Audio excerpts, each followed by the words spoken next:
ਅੱਜ ਇੱਥੇ ਸਿੰਘੂ ਬਾਰਡਰ ਦੇ ਉੱਪਰ 400 ਸਾਲਾ ਪ੍ਰਕਾਸ਼ਪੁਰ ਗੁਰੂ ਤੇਗ ਬਹਾਦਰ ਪਾਤਸ਼ਾਹ ਜੀ ਦਾ ਮਨਾਇਆ ਜਾ ਰਿਹਾ ਹੈ। ਬਹੁਤ ਵੱਡੇ ਪੱਧਰ ਦੇ ਉੱਪਰ ਸਮਾਗਮ ਜਿਹੜਾ ਹੈ ਉਹ ਇੱਥੇ ਕੀਤਾ ਗਿਆ। ਵੱਡੀਆਂ ਵੱਡੀਆਂ ਸ਼ਖਸੀਅਤਾਂ, ਮਹਾਨ ਰਾਗੀ ਸਿੰਘ, ਕੀਰਤਨੀਏ ਜਿਹੜੇ ਨੇ ਇੱਥੇ ਪਹੁੰਚੇ ਨੇ।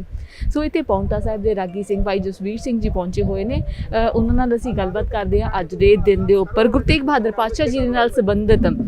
ਗੁਰੂ ਤੇਗ ਬਹਾਦਰ ਪਾਤਸ਼ਾਹ ਜੀ ਨੇ ਜਿੱਥੇ ਅੱਜ ਪ੍ਰਕਾਸ਼ ਦਿਹਾੜਾ ਮਨਾ ਰਹੇ ਆ ਉੱਥੇ ਆਪਣੀ ਸ਼ਹਾਦਤ ਜਿਹੜੀ ਆ ਉਹ ਵੀ ਦਿੱਤੀ ਹੈਗੀ ਆ ਇੱਕ ਧਰਮ ਨੂੰ ਬਚਾਉਣ ਦੇ ਲਈ। ਸੋ ਜੇ ਅਸੀਂ ਗੱਲ ਕਰੀਏ ਤਾਂ ਜਦੋਂ ਹੱਕਾਂ ਦੀ ਰਾਖੀ ਦੀ ਗੱਲ ਆਉਂਦੀ ਆ ਤਾਂ ਗੁਰੂ ਤੇਗ ਬਹਾਦਰ ਪਾਤਸ਼ਾਹ ਜੀ ਨੇ ਹੱਕਾਂ ਦੀ ਰਾਖੀ ਦੀ ਗੱਲ ਕੀਤੀ। ਇੱਥੇ ਸਿੰਘੂ ਬਾਰਡਰ ਦੇ ਉੱਪਰ ਵੀ ਕਿਸਾਨ ਹੱਕਾਂ ਦੀ ਰਾਖੀ ਦੇ ਲਈ ਬੈਠੇ ਹੋਏ ਨੇ। ਔਰ ਅੱਜ ਦਾ ਜਿਹੜਾ ਜਦੋਂ ਪ੍ਰਕਾਸ਼ ਦਿਵਸ ਮਨਾਉਂਦੇ ਆ ਤਾਂ ਉਦੋਂ ਕਿੰਨਾ ਕੁ ਜ਼ਰੂਰੀ ਹੈਗਾ ਗੁਰੂ ਪਾਤਸ਼ਾਹ ਦੀਆਂ ਸਿੱਖਿਆਵਾਂ ਨੂੰ ਯਾਦ ਕਰਨਾ ਤੇ ਉਹਨਾਂ ਦਾ ਅਮਲ ਕਰਨਾ। ਸੋ ਅਸੀਂ ਰਾਗੀ ਸਿੰਘ ਸਾਹਿਬ ਜੀ ਨਾਲ ਗੱਲਬਾਤ ਕਰਦੇ ਹਾਂ। ਸਭ ਤੋਂ ਪਹਿਲਾਂ ਵਾਹਿਗੁਰੂ ਜੀ ਕਾ ਖਾਲਸਾ ਵਾਹਿਗੁਰੂ ਜੀ ਕੀ ਫਤਿਹ ਜੀ। ਗੁਰੂ ਤੇਗ ਬਹਾਦਰ ਪਾਤਸ਼ਾਹ ਜੀ ਦਾ ਪ੍ਰਕਾਸ਼ ਪੁਰਬ ਮਨਾਇਆ ਜਾ ਰਿਹਾ। ਕਿੰਨੀ ਕੁ ਸਾਨੂੰ ਸਿੱਖਿਆ ਲੈਣ ਦੀ ਜ਼ਰੂਰਤ ਹੈ ਉਹਨਾਂ ਦੇ ਜੀਵਨ ਦੇ ਉੱਤੋਂ, ਜਿੰਨਾ ਕੁਝ ਉਹਨਾਂ ਦੇ ਜੀਵਨ ਵਿੱਚ ਗੁਜ਼ਰਿਆ, ਸ਼ਹਾਦਤ ਹੋਈ ਆ, ਤੇਗ ਦੇ ਜੌਹਰ ਦਿਖਾਏ ਨੇ, ਔਰ ਕਿੰਨਾ ਕੁ ਸੱਚ ਦੇ ਉੱਤੇ ਪਹਿਰਾ ਦੇਣ ਦੀ ਜ਼ਰੂਰਤ ਹੈ ਅੱਜ। ਵਾਹਿਗੁਰੂ ਜੀ ਕਾ ਖਾਲਸਾ ਵਾਹਿਗੁਰੂ ਜੀ ਕੀ ਫਤਿਹ ਜੀ। ਅੱਜ ਅਸੀਂ ਸਿੰਘੂ ਬਾਰਡਰ ਦੇ ਉੱਤੇ ਬੈਠੇ ਆ। ਧੰਨ ਗੁਰੂ ਤੇਗ ਬਹਾਦਰ ਸਾਹਿਬ ਮਹਾਰਾਜ ਦਾ 400 ਸਾਲਾ ਜੋ ਪ੍ਰਕਾਸ਼ ਦਿਹਾੜਾ ਮਨਾ ਰਹੇ ਹਾਂ ਅਸੀਂ। ਇੱਕ ਵਕਤ ਸੀ ਜਦੋਂ ਪਹਿਲੇ ਪਾਤਸ਼ਾਹ ਜੀ ਨੇ ਅਵਤਾਰ ਲਿੱਤਾ ਤੇ ਪੰਡਤ ਹਰਦਿਆਲ ਜੀ ਨੇ ਗੁਰੂ ਸਾਹਿਬ ਜੀ ਨੂੰ ਜਿਹਨੇ ਉਹ ਪਾਉਣਾ ਚਾਹਿਆ। ਗੁਰੂ ਨਾਨਕ ਸਾਹਿਬ ਜੀ ਨੇ ਪੁੱਛਿਆ ਵੀ ਹੈ ਕਿ ਕਹਿੰਦੇ ਜਨੇਊ, ਕਹਿੰਦੇ ਕੀ ਕਰਨਾ, ਕਹਿੰਦੇ ਤੁਹਾਨੂੰ ਪਾਉਣਾ, ਕਹਿੰਦੇ ਕਾਹਦੇ ਲਈ, ਕਹਿੰਦਾ ਸਾਡੀ ਪਰੰਪਰਾ ਹੈ। ਗੁਰੂ ਨਾਨਕ ਸਾਹਿਬ ਮਹਾਰਾਜ ਪਾਤਸ਼ਾਹ ਨੇ ਕਿਹਾ ਪੰਡਤ ਹਰਦਿਆਲ ਜੀ ਨੂੰ ਵੀ ਮੈਨੂੰ ਪਹਿਲਾਂ ਜਨੇਊ ਦੀ ਪਰਿਭਾਸ਼ਾ ਦੱਸ ਦੇ ਕੀ ਹੈ। ਉਹ ਨਾ ਦੱਸ ਪਾਇਆ, ਪਰ ਪਰਿਭਾਸ਼ਾ ਫਿਰ ਗੁਰੂ ਨਾਨਕ ਸਾਹਿਬ ਨੇ ਦੱਸੀ ਸੀ ਕਿ ਇਹ ਪਰਿਭਾਸ਼ਾ ਜਿਹੜੀ ਹੈ ਦਇਆ ਕਪਾ ਸੰਤੋਖ ਸੂਤ ਜਤ ਕੰਡੀ ਸਤਬਟ। ਠੀਕ ਹੈ ਜੀ। ਪਹਿਲੇ ਜਾਮੇ 'ਚ ਆਏ ਤੇ ਜਬਰੀ ਪਹਿਨਿਆ ਨਹੀਂ, ਤੇ ਨੌਵੇਂ ਜਾਮੇ 'ਚ ਆਏ ਤੇ ਜੇ ਜਬਰੀ ਲਾਣਾ ਚਾਹੇ ਤੇ ਜਬਰੀ ਲੈਣ ਨਹੀਂ ਦਿੱਤਾ। ਦੋਨੋਂ ਚੀਜ਼ਾਂ ਕਿਸ ਤਰ੍ਹਾਂ ਕੰਪੇਅਰ ਹੋ ਰਹੀਆਂ ਨੇ। ਪਹਿਲੇ ਪਾਇਆ ਨਹੀਂ ਤੇ ਨੌਵੇਂ ਜਾਮੇ ਵਿੱਚ ਲਾਣ ਨਹੀਂ ਦਿੱਤਾ। ਠੀਕ ਹੈ ਜੀ। ਗੱਲ ਸੀ ਪੂਰੇ ਹਿੰਦੁਸਤਾਨ ਦੇ ਧਰਮ ਦੀ। ਔਰ ਦੂਜੀ ਮੈਂ ਇੱਕ ਗੱਲ ਕਰਾਂ, ਅਗਰ ਕਿਸੇ ਕਮਿਊਨਿਟੀ ਦੇ ਵਿੱਚ ਇੱਕ ਬੰਦਾ ਮਾੜਾ ਹੁੰਦਾ ਨਾ ਜੀ, ਤੇ ਉਹਦੇ ਨਾਲ ਸਾਰੀ ਕਮਿਊਨਿਟੀ ਮਾੜੀ ਨਹੀਂ ਹੁੰਦੀ ਕਦੇ ਵੀ। ਜੇ ਅਸੀਂ ਔਰੰਗਜ਼ੇਬ ਨੂੰ ਦੇਖੀਏ ਤੇ ਪੀਰ ਬੁੱਧੂ ਸ਼ਾਹ ਵੀ ਆ ਗੁਰੂ ਗੋਬਿੰਦ ਸਿੰਘ ਸਾਹਿਬ ਦੇ ਨਾਲ। ਪਰ ਜਿਹੜਾ ਬੰਦਾ ਜ਼ੁਲਮ ਕਰਨ ਤੇ ਆ ਜਾਵੇ ਉਹਦਾ ਧਰਮ ਕੋਈ ਨਹੀਂ ਹੁੰਦਾ। ਔਰੰਗਜ਼ੇਬ ਨੇ ਚਾਹਿਆ ਕਿ ਮੈਂ ਇਸ ਹਿੰਦੁਸਤਾਨ ਦੇ ਉੱਤੇ ਇੱਕ ਸਲਾਮਤ ਇੱਕੋ ਹੀ ਹੋਵੇ। ਇੱਕ ਰਾਸ਼ਟਰ ਦੀ ਗੱਲ ਹੋਈ, ਇੱਕ ਰਾਸ਼ਟਰ, ਇੱਕ ਜੋ ਅੱਜ ਵੀ ਚੱਲ ਰਿਹਾ ਨਾ, ਇੱਕ ਰਾਸ਼ਟਰ। ਉਦੋਂ ਵੀ ਇੱਕ ਰਾਸ਼ਟਰ ਦੀ ਗੱਲ ਸੀ ਵੀ ਇੱਕ ਰਾਸ਼ਟਰ ਹੋਵੇ। ਇਹ ਹਰ ਇੱਕ ਧਰਮ ਤੇ, ਲੇਕਿਨ ਬ੍ਰਾਹਮਣਾਂ ਨੇ ਕੰਪਰੋਮਾਈਜ਼ ਨਹੀਂ ਕੀਤਾ ਔਰੰਗਜ਼ੇਬ ਦੇ ਨਾਲ, ਤੇ ਉਹਨੇ ਸਜ਼ਾ ਸੁਣਾ ਦਿੱਤੀ ਕਿ ਸਵਾ ਮਣ ਜਨੇਊ ਲਾਇਆ ਜਾਏ। ਤੇ ਤਸ਼ੱਦਦ ਸ਼ੁਰੂ ਹੋਇਆ ਸੀ ਕਸ਼ਮੀਰ ਤੋਂ। ਜੇ ਤੁਸੀਂ ਸਿੱਖੀ ਦੇਖਣੀ ਹੈ ਨਾ ਤੇ ਜੰਮੂ ਤੇ ਤੁਸੀਂ ਸਿੱਖੀ ਦੇਖ ਸਕਦੇ ਹੋ, ਪਰ ਅੱਜ ਉੱਥੇ ਵੀ ਥੋੜਾ ਜਿਹਾ ਨਿਗਾਰ ਆ ਗਿਆ। ਹਾਂਜੀ। ਤੇ ਗੁਰੂ ਤੇਗ ਬਹਾਦਰ ਸਾਹਿਬ ਦੇ ਤੱਕ ਉਹਨਾਂ ਨੇ ਆਪਣੀ ਅਪਰੋਚ ਕੀਤੀ ਕਸ਼ਮੀਰੀ ਪੰਡਤਾਂ ਨੇ, ਤੇ ਗੁਰੂ ਤੇਗ ਬਹਾਦਰ ਸਾਹਿਬ ਮਹਾਰਾਜ ਪਾਤਸ਼ਾਹ ਜੀ ਉਹਨਾਂ ਦੀ ਬਾਂਹ ਪਕੜੀ ਸੀ। ਤੇ ਗੁਰੂ ਗੋਬਿੰਦ ਸਿੰਘ ਸਾਹਿਬ ਪਾਤਸ਼ਾਹ ਨੇ ਪੁੱਛਿਆ ਸੀ ਮਹਾਰਾਜ ਨੂੰ ਕਿ ਇਹਨਾਂ ਦਾ ਧਰਮ ਕਿੱਦਾਂ ਬਚ ਸਕਦਾ ਹੈ। ਤੇ ਉਹਨਾਂ ਨੇ ਕਿਹਾ ਸੀ ਕਿ ਬੇਟਾ ਬਾਲ ਗੋਬਿੰਦ ਜੀ, ਇਹਨਾਂ ਦਾ ਧਰਮ ਬਚ ਸਕਦਾ ਕੋਈ ਮਹਾਨ ਬਲੀ ਯੋਧਾ, ਮਹਾਨ ਤਪੱਸਵੀ, ਮਹਾਨ ਤਿਆਗੀ ਇਹਨਾਂ ਦੇ ਬਦਲੇ ਆਪਣਾ ਬਲੀਦਾਨ ਦੇਵੇ ਤੇ ਇਹਨਾਂ ਦਾ ਧਰਮ ਬਚ ਸਕਦਾ ਹੈ। ਤੇ ਕਲਗੀਧਰ ਪਾਤਸ਼ਾਹ ਨੇ ਇੱਕਦਮ ਕਿਹਾ, 9 ਸਾਲ ਦੀ ਉਮਰ ਸੀ, ਕਹਿੰਦੇ ਤੁਹਾਡੇ ਤੋਂ ਵੱਡਾ ਕੌਣ ਹੋ ਸਕਦਾ।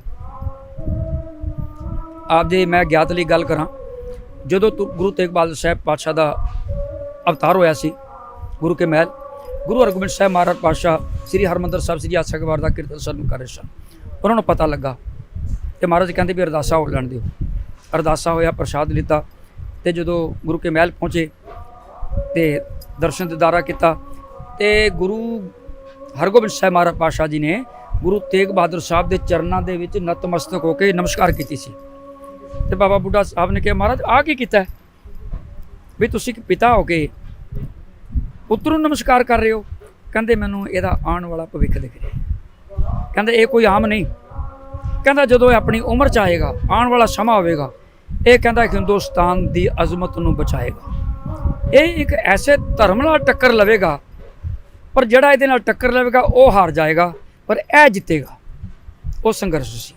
ਜਦੋਂ ਬਾਂਹ ਪਕੜੀ ਕਿਉਂਕਿ ਗੁਰੂ ਗੋਬਿੰਦ ਸਿੰਘ ਸਾਹਿਬ ਜਿਹੜਾ ਹੁਕਮਨਾਮਾ ਔਰੰਗਜ਼ੇਬ ਦਾ ਗਿਆ ਸੀ, ਗੁਰੂ ਸਾਹਿਬ ਨੇ ਉਹਦੇ ਨਾਲ ਕੰਪਰੋਮਾਈਜ਼ ਨਹੀਂ ਕੀਤਾ। ਅਗਰ ਕੰਪਰੋਮਾਈਜ਼ ਹੋ ਜਾਂਦਾ ਤੇ ਹਿੰਦੁਸਤਾਨ ਦੀ ਉਹ ਹਾਲਤ ਹੁੰਦੀ ਜੋ ਅਫਗਾਨਿਸਤਾਨ ਦੀ ਹਾਲਤ ਹੈ। ਅੱਜ ਦੇ ਸੰਘਰਸ਼ ਨੂੰ ਕਿਸ ਤਰ੍ਹਾਂ ਦੇਖਦੇ ਹੋ ਤੁਸੀਂ? ਅੱਜ ਵੀ ਸੰਘਰਸ਼ ਵਿੱਢਿਆ ਹੋਇਆ, ਹੱਕਾਂ ਦੇ ਲਈ ਕਿਸਾਨਾਂ ਨੇ ਵਿੱਢਿਆ ਹੋਇਆ, ਹੋਰ ਵੀ ਬਹੁਤ ਸਾਰੇ ਲੋਕ ਨੇ ਜਿਹੜੇ ਆਪਣੇ ਰਾਈਟ ਲਈ ਅੱਜ ਵੀ ਲੜ ਰਹੇ ਨੇ। ਦੇਖੋ ਹੱਕ ਦੇ ਲਈ ਤਾਂ ਇਹ ਸੰਵਿਧਾਨ ਵਿੱਚ ਲਿਖਿਆ ਹੈ, ਇਹ ਨਹੀਂ ਮੰਨਦੇ ਕੋਈ ਗੱਲ ਨਹੀਂ, ਪਰ ਸੰਵਿਧਾਨ ਦੇ ਵਿੱਚ ਲਿਖਿਆ ਵੀ ਹਰ ਬੰਦਾ ਆਪਣੇ ਹੱਕਾਂ ਦੀ ਗੱਲ ਕਰ ਸਕਦਾ ਹੈ। ਪਰ ਜਦੋਂ ਆਪਣੇ ਹੱਕਾਂ ਦੀ ਗੱਲ ਕਰ ਸਕਦਾ ਤੇ ਤੁਸੀਂ ਮੰਨਦੇ ਕਿਉਂ ਨਹੀਂ, ਹੈ ਨਾ? ਪਰ ਜੇ ਮੰਨਿਆ ਜਾਏ ਤੇ ਕੋਈ ਐਡੀ ਦਿੱਕਤ ਵੀ ਨਹੀਂ ਹੈ, ਮੰਨ ਲੈਣਾ ਚਾਹੀਦਾ, ਕਿਉਂਕਿ ਇੰਨਾ ਸਮਾਂ ਹੋ ਗਿਆ ਵਿਚਾਰੇ ਬੈਠੇ ਨੇ। ਇਹ ਪੂਰੇ ਦੇਸ਼ ਦਾ, ਪੂਰੇ ਵਿਸ਼ਵ ਦਾ, ਇੱਕ ਬੰਦੇ ਦਾ ਨੁਕਸਾਨ ਨਹੀਂ ਹੈ, ਇਹ ਪੂਰੇ ਵਿਸ਼ਵ ਦਾ ਨੁਕਸਾਨ ਹੋ ਰਿਹਾ, ਕਿਉਂਕਿ ਸ਼ਾਇਦ ਪਤਾ ਨਹੀਂ ਹੈ ਕਿ ਜਿਤਨਾ ਪੰਜਾਬ ਦਾ ਅਨਾਜ ਹੁੰਦਾ ਹੈ ਫੋਰਨ ਕੰਟਰੀਆਂ ਵਿੱਚ ਜਾਂਦਾ ਹੈ। ਇਹ ਸਾਰੇ ਤਰਾਹ ਮਚੀ ਹੋਈ ਹੈ। ਪਰ ਅਸੀਂ ਤਾਂ ਇਹ ਅਰਦਾਸ ਕਰਦੇ ਹਾਂ ਕਿ ਮਹਾਰਾਜ ਕਿਰਪਾ ਕਰੇ, ਇਹਨਾਂ ਨੂੰ ਵੀ ਸੋਝੀ ਦੇਵੇ, ਕਿਤੇ ਮਹਾਰਾਜ ਕਿਤੇ ਇਹਨਾਂ ਨੂੰ ਕਿਰਪਾ ਕਰੇ ਤੇ ਮੰਨ ਜਾਣ, ਕਿਤੇ ਇਹ ਹੱਕਾਂ ਦੀ ਗੱਲ ਕਰ ਰਹੇ ਨੇ ਤੇ ਜਿੱਤ ਹੋਵੇ ਤੇ ਆਪਣੇ ਘਰ ਜਾਣ, ਪਰ ਜਾਣਗੇ ਜਿੱਤ ਕੇ ਜੀ। ਇਹ ਮੈਨੂੰ ਵੀ ਪਤਾ, ਤੁਹਾਨੂੰ ਵੀ ਪਤਾ ਹੈ ਨਾ, ਇਹ ਜਾਣਗੇ ਜਿੱਤ ਕੇ। ਆਸ ਹੈਗੀ ਹੈ ਕਿ 2-4-6 ਮਹੀਨਿਆਂ ਤੱਕ ਆ ਜਾਏਗਾ, ਪੱਕਾ ਆਏਗਾ ਜੀ। क्योंकि रंग लाती है हिना पत्थर पे घिस जाने के बाद। ये परचा पिया बड़ा औखा, पर कढ़ेगा भी ਉਹੀ ਹੈ ਜੀ। ਜੇ ਹੁਣ ਦੀ ਗੱਲ ਕਰਦੇ ਆ ਤਾਂ ਹੁਣ ਜਿਵੇਂ ਮਾਹੌਲ ਹੈਗਾ ਆ, ਦਿੱਲੀ ਦੀ ਗੱਲ ਕਰ ਲਈਏ, ਲਖਨਊ ਦੀ ਗੱਲ ਕਰ ਲਈਏ, ਉੱਥੇ ਕਰੋਨਾ ਦਾ ਵੀ ਬਹੁਤ ਜ਼ੋਰ ਅੱਜ ਕੱਲ੍ਹ ਚੱਲ ਰਿਹਾ ਹੈਗਾ ਵਾ। ਉਹਦਾ ਵੀ ਇੱਕ ਇਹਨਾਂ ਦੇ ਉੱਪਰ, ਕਿਸਾਨਾਂ ਦੇ ਉੱਪਰ ਇਹਦਾ ਦਬਾਅ ਬਣਾਇਆ ਜਾ ਸਕਦਾ। ਜੀ ਸੁਣੋ, ਤੂੰ ਮਾਸਕ ਲਾਇਆ, ਤੂੰ ਚੰਡੀਗੜ੍ਹ ਤੋਂ ਆਈ ਹੈ, ਹੈ ਨਾ? ਮੈਂ ਦਿੱਲੀ ਤੋਂ ਆਇਆ, ਮੈਂ ਕੱਲ ਦਿੱਲੀ ਰਿਹਾ, ਮੈਂ ਪੰਜ ਕੀਰਤਨ ਕੀਤੇ ਕੱਲ। ਇਹ ਕੋਈ ਕਰੋਨਾ ਨਹੀਂ ਹੈਗਾ, ਇਹ ਤੁਹਾਨੂੰ ਵੀ ਪਤਾ, ਤੁਸੀਂ ਪੜ੍ਹੇ ਲਿਖੇ ਹੋ, ਤੁਹਾਡਾ ਯੂਥ ਹੈ, ਯੰਗ ਜਨਰੇਸ਼ਨ ਹੈ ਤੁਹਾਡੀ। ਇਹ ਜਿਹੜਾ 5G ਹੈ ਨਾ, ਉਹਦੀ ਟੈਸਟਿੰਗ ਕਰ ਰਹੇ ਨੇ।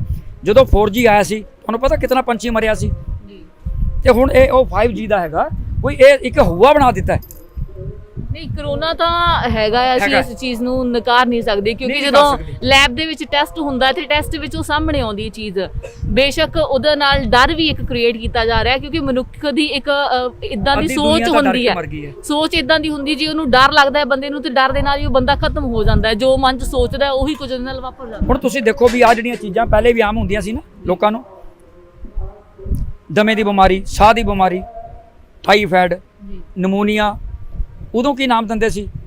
ਖਾਂਸੀ ਹੋ ਜਾਂਦੀ ਸੀ, ਜ਼ੁਕਾਮ ਹੋ ਜਾਂਦਾ ਸੀ, ਤੇ ਉਦੋਂ ਕੀ ਹੁੰਦਾ ਸੀ? ਮਾਤਾਵਾਂ ਗਰਮ ਪਾਣੀ ਦਿੰਦੀਆਂ ਸੀ, ਕਾੜੇ ਬਣਾ ਕੇ ਦਿੰਦੀਆਂ ਸੀ। ਹੁਣ ਵੀ ਤਾਂ ਉਹੀ ਪੀ ਰਹੇ ਹੋ ਨਾ ਜੀ ਤੁਸੀਂ। ਜੀ, ਇਮਿਊਨ ਸਿਸਟਮ ਸਟਰੋਂਗ ਹੋਊਗਾ ਤੇ ਬੰਦਾ ਲੜ ਲੂਗਾ। ਹਾਂ, ਹੁਣ ਸਾਡੇ ਅੰਦਰ ਹੈ ਹੀ ਕੁਝ ਨਹੀਂ ਜੀ, ਤੇ ਅਸੀਂ ਲੜਾਂਗੇ ਕਿਹਦੇ ਨਾਲ? ਜੇ 400 ਬੰਦਾ ਤੇ 4000 ਡਰ ਨਾਲ ਮਰ ਗਿਆ ਬੰਦਾ, ਸਾਨੂੰ ਨਾ ਹੋ ਜੇ ਕਿਤੇ, ਜੀ, ਹੈ ਨਾ? ਜਾਨੀ ਕਿ ਜੇ ਉਹਨਾਂ ਨੂੰ ਕੋਈ ਨਾਰਮਲ ਪ੍ਰੋਬਲਮ ਵੀ ਆਉਂਦੀ ਤੇ ਤਾਂ ਵੀ ਉਹਨਾਂ ਨੂੰ ਇਮੇਜਿਨੇਸ਼ਨ ਉਹੀ ਹੋ ਜਾਂਦੀ। ਇੱਕ ਗੱਲ ਕਹਿ ਕੇ ਮੈਂ ਖਤਮ ਕਰਦਾ, ਜੀ, ਇਹ ਹੈ ਕੁਦਰਤ ਵਾਰ ਦਾ ਕ੍ਰਿਸ਼ਮਾ, ਕਿਉਂਕਿ ਦੁਨੀਆ ਰੱਬ ਨੂੰ ਭੁੱਲ ਚੁੱਕੀ ਸੀ। ਦੁਨੀਆ ਕਿਸੇ ਵੀ ਜੋ ਹੈ ਮੈਂ ਹੀ ਮੈਂ ਹਾਂ। ਪਰਮਾਤਮਾ ਨੇ ਕਿਹਾ ਤੂੰ ਕੁਝ ਨਹੀਂ ਹੈਗਾ, ਮੈਂ ਹੈਗਾ ਤਾਂ ਮੈਂ ਹੀ ਹਾਂ, ਪਰ ਤੈਨੂੰ ਮੈਂ ਹੁਣ ਮੈਂ ਦੱਸਦਾ ਕਿ ਮੈਂ ਕੀ ਹਾਂ। ਕਿਉਂਕਿ ਜਦੋਂ ਔਲਾਦ ਕੁਰਖਤ ਹੋ ਜਾਏ ਨਾ ਜੀ, ਮੇਰੀ ਗੱਲ ਸਮਝ ਰਹੇ ਹੋ ਨਾ, ਜਦੋਂ ਔਲਾਦ ਕੁਰਖਤ ਹੋ ਜਾਏ ਤੇ ਫਿਰ ਉਦੋਂ ਪਿਓ ਜੁੱਤੀ ਲਾ ਲੈਂਦਾ ਪੰਜਾਬੀ 'ਚ, ਹੈ ਜੀ। ਹੁਣ ਅਸੀਂ ਰੱਬ ਨੂੰ ਭੁੱਲ ਬੈਠੇ ਸੀ ਸਾਰੇ ਹੀ, ਤਕਰੀਬਨ ਕੋਈ 10% ਹੋਵੇਗਾ ਜਿਹਨੂੰ ਰੱਬ ਯਾਦ ਹੋ ਗਿਆ ਵੀ ਪਰਮਾਤਮਾ ਨੇ ਸਾਰੀ ਖਲਕਤ ਇਕੱਠੀ ਕਰ ਲਈ। ਉਹਨਾਂ ਕਹਿ ਵੀ ਹੁਣ ਤਾਂ ਕੰਮ ਮੈਂ ਕਰਾਂਗਾ। ਪਰ ਉਹ ਤਾਂ ਦਿਆਵਾਨ ਹੀ ਬੜਾ ਹੈ। ਹਾਂਜੀ, ਉਹ ਤਾਂ ਦਿਆਵਾਨ ਵੀ ਬੜਾ ਹੈ। ਪਿਓ ਵੀ ਦਿਆਵਾਨ ਹੁੰਦਾ, ਪਿਓ ਕੁਰਖਤ ਤੇ ਨਹੀਂ ਹੁੰਦਾ। ਤੁਸੀਂ ਹੁਣ ਬੇਟੀ ਹੋ, ਮੈਂ ਮਾਸਟਰ ਦੀ ਬੜੀ ਕੁੱਟ ਖਾਧੀ ਹੈ, ਤੇ ਟੀਚਰ ਕਸਾਈ ਹੁੰਦਾ ਹੈ? ਬਿਲਕੁਲ ਨਹੀਂ। ਕਿਉਂ ਕੁੱਟਦਾ ਹੈ? ਭਵਿੱਖ ਸਾਡਾ ਜਿਹੜਾ ਫਿਊਚਰ ਬ੍ਰਾਈਟ ਹੋਵੇ। ਤੇ ਗੁਰੂ ਵੀ ਤਾਂ ਝਿੜਕਦਾ ਨਾ ਜੀ। ਗੁਰੂ ਸਾਹਿਬ ਕਹ ਰਹੇ ਜੇ ਗੁਰੂ ਝਿੜਕਾ ਹੈ ਤਾਂ ਮਿੱਠਾ ਲੱਗ ਹੈ ਨਾ? ਤੇ ਗੁਰੂ ਨੂੰ ਗੁੱਸਾ ਨਹੀਂ ਆਂਦਾ ਗੁਰੂ ਨੂੰ ਗੁੱਸਾ ਆ ਗਿਆ ਅੱਜ ਕਿ ਮੈਂ ਆਹ ਬਣਾਏ ਸੀ, ਇਹ ਬਣ ਗਏ। ਪਰ ਗੱਲ ਤਾਂ ਸਾਡੀ ਕੁਝ ਹੋਰ ਸੀ, ਅਸੀਂ ਪੈ ਗਏ ਕਿਤੇ ਹੋਰ ਕਰਾਏ, ਤੇ ਪ੍ਰਮਾਤਮਾ ਨੇ ਕੋਈ ਨਹੀਂ, ਮੈਂ ਇਕੱਠੇ ਕਰ ਲੈਣਾ ਤੁਹਾਨੂੰ। ਠੀਕ ਹੈ। ਪਰ ਮੇਰੀ ਸੁਣਨ ਚ ਅੱਜ ਤੱਕ ਇਹੀ ਆਇਆ ਕਿ ਪ੍ਰਮਾਤਮਾ ਜਿਹੜਾ ਹੈਗਾ ਉਹ ਤਾਂ ਮਿੱਠ ਬੋਲੜਾ ਹੈਗਾ ਆ। ਹਾਂ, ਪਰ ਨਾਲ ਇੱਕ ਗੁਰੂ ਗੋਬਿੰਦ ਸਿੰਘ ਸਾਹਿਬ ਦੀ ਉਹ ਵੀ ਜਫਰਨਾਮਾ ਵੀ ਪੜ੍ਹੋ ਨਾ ਜੀ, ਕਿ ਚੁੰਕਾਰ ਅਜ਼ ਹਮਾ ਹਿਲਤੇ ਦਰ ਗੁਜਸਤ ਹਲਾਲ ਅਸਤਰ ਬੁਰਦ ਬਸ ਸ਼ਮਸ਼ੀਰ ਦਸਤ। ਵੀ ਜਦੋਂ ਪਾਣੀ ਸਿਰ ਤੋਂ ਉੱਪਰੋਂ ਲੰਘ ਜਾਏ ਤੇ ਫਿਰ ਕਿਰਪਾਨ ਵੀ ਮਿਆਂ ਚੋਂ ਕੱਢਣੀ ਗੁਨਾਹ ਨਹੀਂ ਹੈ। ਤੇ ਗੁਰੂ ਗੋਬਿੰਦ ਸਿੰਘ ਸਾਹਿਬ ਨੂੰ ਵੀ ਕਹੀ ਮਹਾਰਾਜ ਆਹ ਕੀ ਕਰਿਆ ਕਰੋ ਤੁਸੀਂ, ਕਿਰਪਾਨ ਕਿਉਂ ਕੱਢ ਲਈ? ਇੱਕ ਹੋਰ ਨਾਲ ਰਲਦਾ ਸਵਾਲ ਤੁਹਾਨੂੰ ਪੁੱਛ ਲੈਂਦੇ ਆ, ਸ਼ਾਸਤਰਧਾਰੀ ਹੋਣਾ ਕਿੰਨਾ ਕੁ ਜ਼ਰੂਰੀ ਹੈ ਅੱਜ ਦੇ ਸਮੇਂ ਦੇ ਵਿੱਚ? ਦੇਖੋ ਜੀ, ਇਹ ਤਾਂ ਗੁਰੂ ਗੋਬਿੰਦ ਸਿੰਘ ਸਾਹਿਬ ਨੇ ਸਾਨੂੰ 350 ਸਾਲ ਪਹਿਲਾਂ ਕਹਿ ਦਿੱਤਾ, ਜਦੋਂ ਪਾਤਸ਼ਾਹ ਦੀਆਂ 1699 ਦੇ ਵਿੱਚ ਇਸ ਹਿੰਦੁਸਤਾਨ ਦੀ ਤਵਾਰੀਖ ਨੂੰ ਔਰ ਇਸ ਦੀ ਉਹਨੂੰ ਬਦਲਿਆ, ਕਿਉਂਕਿ ਉਹਨਾਂ ਨੇ ਦੇਖਿਆ ਕਿ ਅੱਜ ਸ਼ਸਤਰ ਦੀ ਲੋੜ ਹੈ।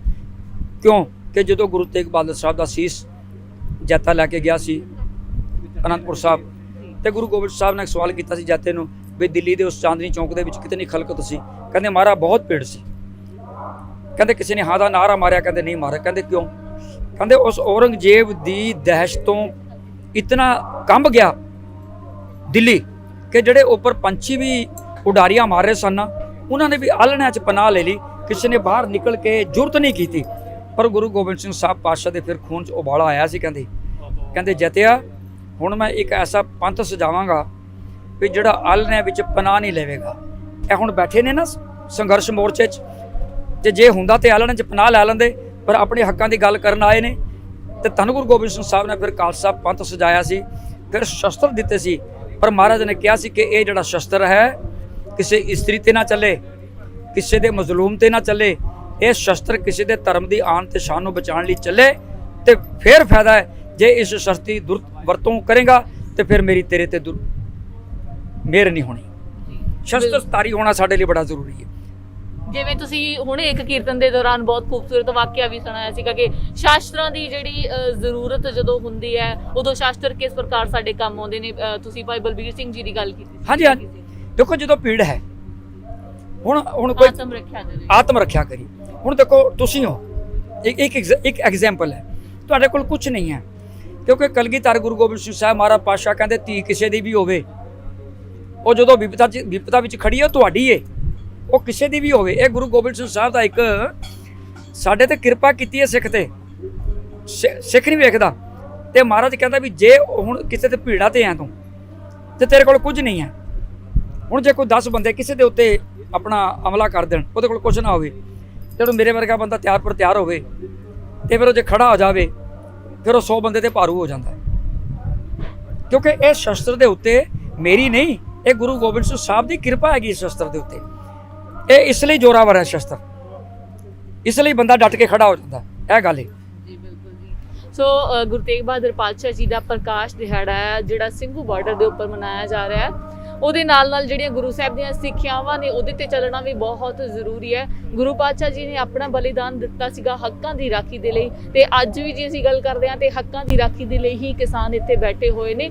ਉਹਨਾਂ ਦੀਆਂ ਸਿੱਖਿਆਵਾਂ ਦੇ ਉੱਪਰ ਚੱਲਦੇ ਹੋਏ ਹੀ ਕਿਸਾਨ ਇੱਥੇ ਬੈਠੇ ਹੋਏ ਨੇ ਤੇ ਆਪਣੇ ਹੱਕ ਜਿਹੜੇ ਨੇ ਉਹ ਮੰਗ ਰਹੇ ਨੇ। ਸੋ ਦੇਖਣਾ ਇਹ ਹੋਵੇਗਾ ਕਿ ਸਰਕਾਰ ਜਿਹੜੀ ਹੈ ਕਦੋਂ ਤੱਕ ਇਹ ਜਿਹੜੀਆਂ ਮੰਗਾਂ ਹੈ ਕਿਸਾਨਾਂ ਦੀ ਮੰਨਦੀ ਹੈ। ਤੁਸੀਂ ਦੇਖ ਰਹੇ ਹੋ KTV UK, ਕੈਮਰਾਮੈਨ ਅਲਜਿੰਦਰ ਦੇ ਨਾਲ ਪ੍ਰਵਿੰਦਰ।